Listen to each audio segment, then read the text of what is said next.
The Galactic Council's emergency beacon cut through the void like a dying scream. Admiral Sarah Chen stood on the bridge of the UES Defiance, watching the distress signal pulse across her tactical display. Around her, the command crew worked, intense silence, their faces illuminated by the red emergency lighting that had become standard aboard human vessels. "Admiral," Communications Officer Torres called out, his voice tight with disbelief. "We're receiving surrender terms from the Zephyrian Empire. They're offering to spare Earth if we abandon the outer colonies." Chen's jaw tightened. The Zephyrians had been systematically exterminating entire star systems for months, their bioweapons turning planets into dead husks. The galaxy's major powers had tried negotiation, appeasement, even tribute. Nothing had worked. Now, with their fleets decimated and worlds burning, they were begging for mercy. "What's the status of the rescue fleet?" Chen asked, ignoring the surrender offer entirely. "All ships report ready, Admiral," replied her tactical officer. 200 vessels from 7 different human colonies.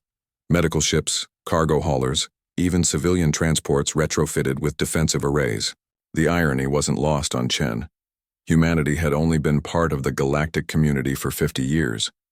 Barely a footnote in the 1,000-year histories of species like the Altarians or the Crystalline Collective. Most older civilizations still considered humans to be reckless newcomers, too emotional and unpredictable for serious galactic politics. They were about to learn just how unpredictable humans could be. "Sir," Torres interrupted again, "the Altarian Chancellor is requesting immediate evacuation. Their homeworld it's not looking good."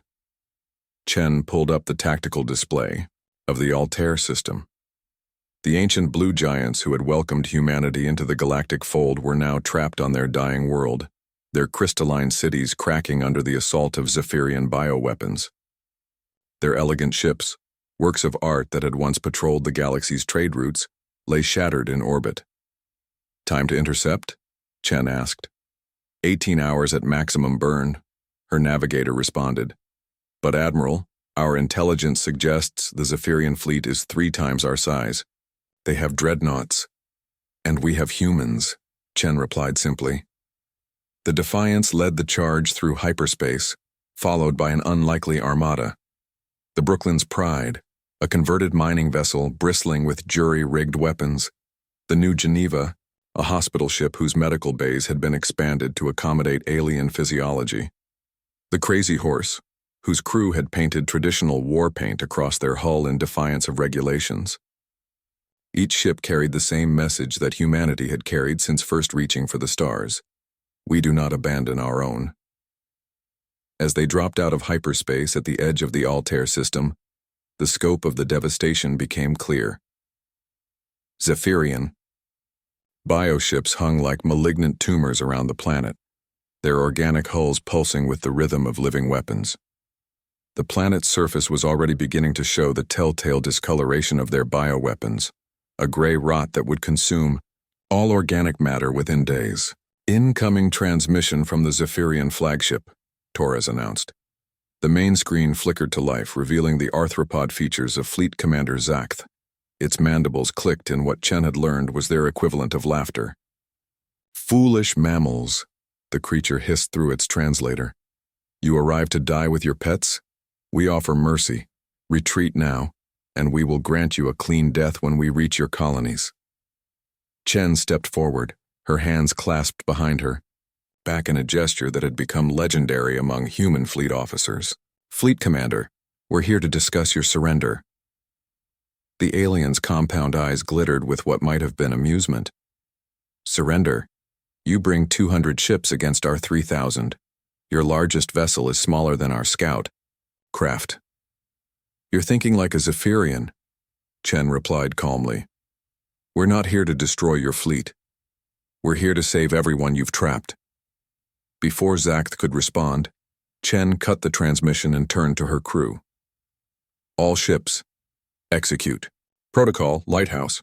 What happened next would be studied in military academies across the galaxy for centuries. While the massive Zephyrian bioships lumbered toward them with their devastating weapons, the human fleet scattered like seeds in the wind. Each ship, dove toward a different section of the planet, their smaller size and superior maneuverability allowing them to slip through the alien formation. The Zephyrians, built for overwhelming firepower and intimidation, found themselves in an impossible situation. To fire on the human ships, they would have to risk hitting their own forces. To pursue them, they would have to break formation and divide their fleet. Meanwhile, human rescue shuttles were already screaming through Altair's atmosphere. The New Geneva positioned itself in orbit, its medical bays coordinating with Altairian evacuation centers. Converted cargo ships became temporary refugee vessels, their crews working around the clock to modify life support systems for alien physiology. "Sir!" Torres called out, excitement bleeding through his professional demeanor. "We're receiving reports from across the galaxy. Human fleets are engaging Zephyrian forces at 17 different systems. It's coordinated. They're all running the same rescue operations." Chen smiled grimly. While the Galactic Council had been debating surrender terms, humanity had been quietly organizing the largest rescue operation in galactic history. Every human colony, every Earth fleet, every ship that could fly had been mobilized not for conquest but for salvation. The Zephyrians had made a fundamental miscalculation. They had assumed that, like every other species they had encountered, humans would choose self-preservation over sacrifice. They hadn't understood that humanity's greatest strength wasn't their technology or their tactics. It was their stubborn refusal to abandon anyone who needed help. By the time the Zephyrian fleet realized what was happening, it was too late. Their bioweapons were designed to terrorize planets into submission, not to fight a mobile rescue operation. Their massive ships were built to besiege worlds, not to catch rescue shuttles darting between their formations. Within 6 hours, the human fleet had evacuated over 2 million Altairians. Within 12 hours, they had established a defensive perimeter that the Zephyrians couldn't break without massive casualties. Within 18 hours, reports were coming in from across the galaxy. Human fleets had successfully extracted the populations of 14 worlds thought lost. Fleet Commander Zakthe's final transmission was brief. "What are you?"